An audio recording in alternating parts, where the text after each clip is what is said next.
Семочка. Добрый день, друзья! Сегодня покажу вам свою новую орхидею.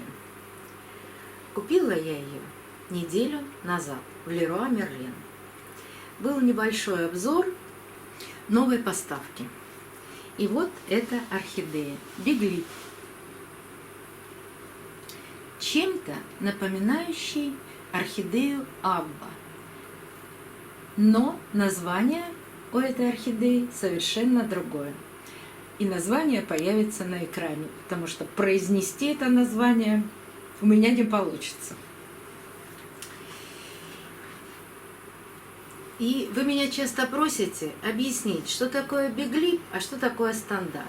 Так вот, биглип переводится как большая губа. Вот это. Сейчас. Вот это большая губа. Они бывают разные. Вот бывают совершенно плоские, бывают даже остренькие, где бы вам найти еще один биглипчик цветущий. Тоже большая губа, но немного другой формы.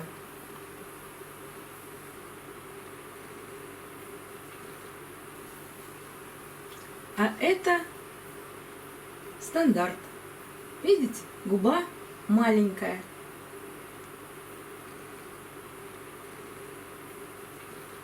Вот и все отличие между биглипом и орхидеей стандарт. Но есть такое мнение, что биглипы капризны. Конечно, это гибрид. Да даже наши стандарты – это тоже гибриды. И действительно, очень часто у биглипов плохие корни. И мой новый биглип не исключение. Если мы посмотрим с одной стороны, да, корни прекрасные. А с другой стороны горшка есть зелень, это водоросли. И вот эти корни, вот эти, если присмотритесь внимательно, то веломен высохший. И то есть через небольшой промежуток времени все вот эти корни потемнеют, пропадут. Но пропадет только верхняя оплетка корня. Это веломен и губчатая структура паренхима. А тяж, центральный цилиндр корня, он останется. Но я очень надеюсь, что вот эта часть корней после цветения начнет расти, и у этой орхидеи появятся корни от шеи. Они вот здесь и появлялись. Вот они, новые растущие корни. Но так как орхидея цветет, они закуклены. Даже вот здесь в пазухе появлялся корешок и тоже закуклился. Значит, есть какой-то жизненный потенциал у этой орхидеи, и, скорее всего, она пустит новые здоровые корни. Что случилось с ней за неделю? Плохого ничего не случилось, кроме одного отсушенного бутона. А этот бутон начал распускаться. Все бывает. Часто после покупки орхидеи засушивают бутоны из-за стресса. И я об этом рассказываю. Переезд, новые условия, стрессовое состояние для орхидеи. Отсюда результат. Несколько бутонов может орхидея засушить. Иногда бывают такие стрессовые ситуации, что орхидея засушивает все бутоны. Но в этом тоже нет ничего страшного. Главное, чтобы были листья, после этого корни, и орхидея продолжит рост, наращивание новых корней, и цветение мы обязательно с вами увидим. Но эта орхидея не сбросила ни одного цветка, только засушила пока один бутончик.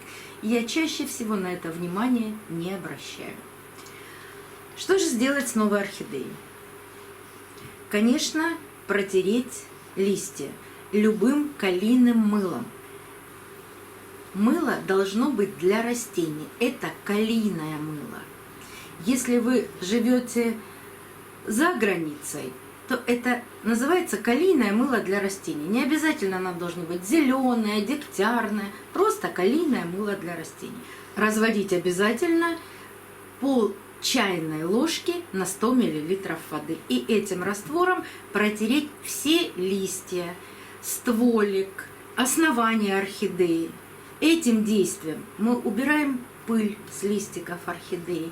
Если есть какие-то вредители, мы их тоже смываем. И такой раствор – это защита орхидеи от вредителей и от болезней. Но это биопрепарат. То есть защита есть, но она слабая. Она не убьет всех вредителей. Как сделать первую обработку орхидеи калийным мылом, я оставлю ссылку в правом верхнем углу экрана. Там целый плейлист и очень подробно рассказано, как это сделать. Но вот именно сейчас многие пишут, что купили орхидею, есть мучнистый червец. Опять же, купили орхидею, есть трипс. Или рассмотрели клеща. Но от мучнистого червеца, трипса, щитовки это одни препараты для обработки. А клещ это совершенно другие препараты для обработки. Поэтому, обработав после покупки орхидею каким-то из препаратов, не найдя вредителей, но я считаю, что это бесполезное занятие.